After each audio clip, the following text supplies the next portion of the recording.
আসুন এই শীতের মৌসুমে আমরা চিতই পিঠার রেসিপিটি জেনে নেব।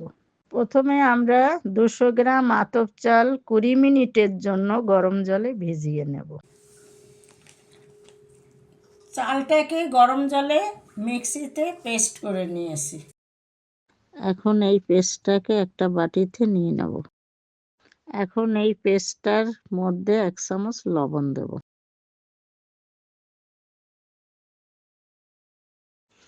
এখন এর মধ্যে 3 চামচ কর্নফ্লাওয়ার দিয়ে দেব। 1 চামচ বেকিং সোডা দেব। সামান্য পরিমাণ কোকোনাট পাউডার ছড়িয়ে দেব।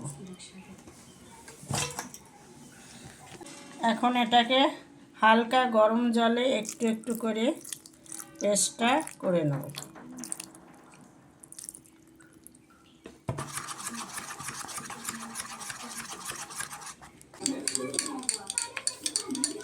এক চামচ রান্নার তেল আর সামান্য জল দিয়ে এটাকে এখন ফেটে নিতে হবে মোল্ড করার জন্য ছাঁচটাকে।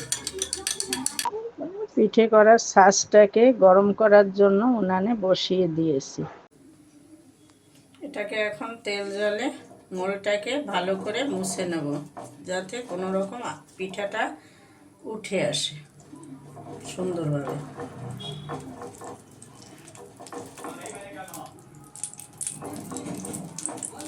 এটা এমনভাবে করতে হবে না পাতলা না মোটা, নর্মালভাবে এই গোলাটাকে গুলিয়ে নিতে হবে গরম জলে। এখন এটাকে আমি বাটিগুলোর মধ্যে আস্তে আস্তে করে দিয়ে দেব। একটু কম করে দেব যাতে পিঠাটা খোলার পরে বেরিয়ে না আসে।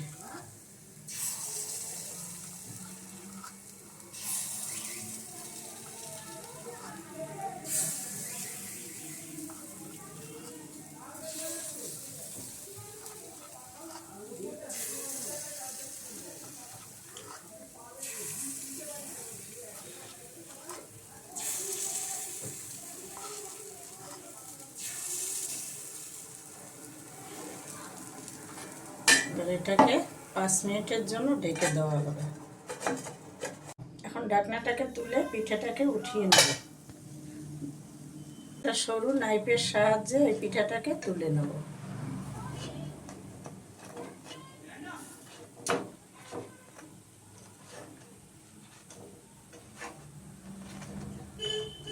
পিঠাটাকে উল্টে দিয়ে সামান্য সময় রেখে দিয়েছি যাতে পিঠার ভেতরে কোনো রকম কাঁচা না থাকে।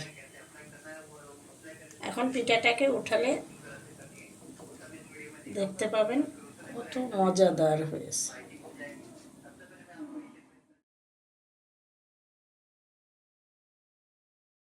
চিতই পিঠা রেডি। আমি একটি ভেঙে দেখাচ্ছি এটা কত নরম তুলতুলে হয়েছে। এটা নলেন গুড়ের সঙ্গে খেতে খুব ভালো লাগে।